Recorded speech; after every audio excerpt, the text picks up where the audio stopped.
I found the texts on a Tuesday night, and my world shattered like glass under a hammer. It wasn't just a message or two. It was a whole conversation. A hidden life my wife Emily had been living right under my nose. "I'm just waiting for his inheritance, then I'm yours," she'd written to her ex, Jason. Those words burned into my brain, each syllable a fresh stab to the chest. I sat there, phone in hand, staring at the screen until my eyes blurred, wondering how the woman I'd loved for 8 years could be someone I didn't know at all. Let me back up. I'm Tom, just a regular guy, 34, working as a high school math teacher in a small town. Emily and I met in college, back when we were both broke, dreaming big, and laughing over cheap coffee in the campus diner. She was vibrant, with this contagious smile that made you feel like you were the only person in the room. We got married 5 years ago, bought a little house with a sagging porch and filled it with plans. Kids someday, maybe a dog, summer trips to the coast. Life wasn't perfect, but it was ours. Or so I thought.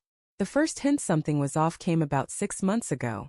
Emily started staying late at her marketing job, saying they were swamped with the new campaign. I didn't question it, why would I? She'd always been ambitious, and I was proud of her hustle. But then there were the little things. She'd get jumpy when her phone buzzed, snatching it up before I could even glance at the screen. She started wearing perfume again, the kind she hadn't touched since our dating days. Once I caught her smiling at her phone in the kitchen, a soft, private smile I hadn't seen in years. When I asked who she was texting, she laughed it off, saying, "Just a work friend, Tom, relax." Her voice was light, but her eyes darted away. I'm not the jealous type. Never have been. But those moments started piling up, like pebbles in a jar, until I couldn't ignore the weight. I tried talking to her, asking if she was okay, if we were okay. "Of course we are," she'd say, kissing my cheek, her hands cold against my skin. But her answers felt rehearsed, like lines from a script she'd memorized. I started waking up at night, staring at the ceiling, wondering why I felt like a stranger in my own marriage. Then came that Tuesday. Emily was in the shower, and her phone was on the kitchen counter, buzzing like it was alive. I don't know why I picked it up, call it a gut feeling, call it stupidity.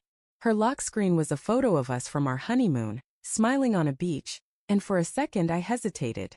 But the phone buzzed again and I saw the name Jason. Her ex from college, the guy she dated before me, the one she swore she hadn't spoken to in years. I typed in her passcode, our anniversary 0520, and there it was, a thread that stretched back months. I scrolled, my heart pounding so loud I thought it'd wake the neighbors. "Miss you," she'd written. "He's clueless," she'd said. And then the one that stopped me cold. "I'm just waiting for his inheritance, then I'm yours." My dad had passed a year ago, leaving me a chunk of money we hadn't touched yet. Money we were saving for a bigger house, maybe a family. She knew about it, knew it was coming soon once the estate cleared. And here she was, plotting with Jason like I was just a stepping stone to her real future. I don't know how long I stood there, rereading those words, each one carving a deeper wound. The shower stopped and I heard her humming, oblivious. Part of me wanted to smash the phone, to scream, to demand answers. But I just stood there, frozen, until she walked into the kitchen, towel wrapped around her, hair dripping. "Hey babe, what's for dinner?" she asked, all casual, like she hadn't just ripped my life apart. I held up the phone, my hand shaking. "Care to explain this, Emily?" My voice was low, barely controlled. Her face went pale, like she'd seen a ghost. "Tom, how did you?" she stammered, reaching for the phone, but I pulled it back. "Don't," I said. "Just tell me. Are you really waiting for my dad's money so you can run off with him?" She opened her mouth, then closed it like a fish gasping for air. "It's not what you think," she finally said, but her voice was thin, unconvincing. "Not what I think."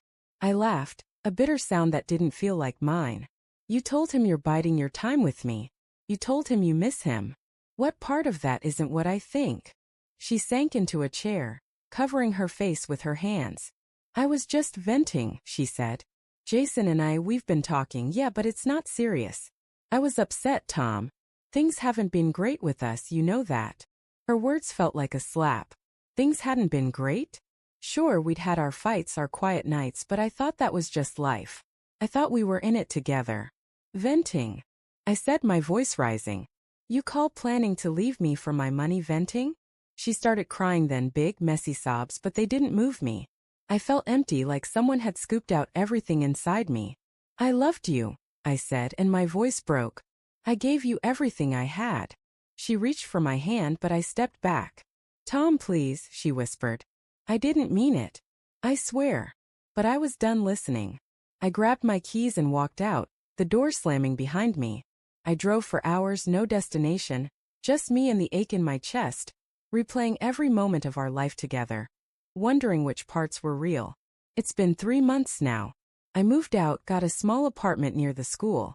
Emily's tried calling, texting, begging to talk, but I can't. Not yet. Maybe not ever. The inheritance came through last week, and I donated half of it to a local charity for kids, just to make sure she'd never touch it. It felt good, like reclaiming a piece of myself. I don't know what happens next. Some days I miss her so much it hurts to breathe. Other days I'm just angry. At her, at myself for not seeing it sooner. But mostly I'm learning to live with the truth.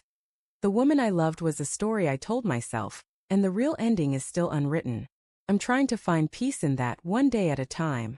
But those texts, they'll haunt me forever. A reminder that even the people you trust most can hide a knife behind their smile.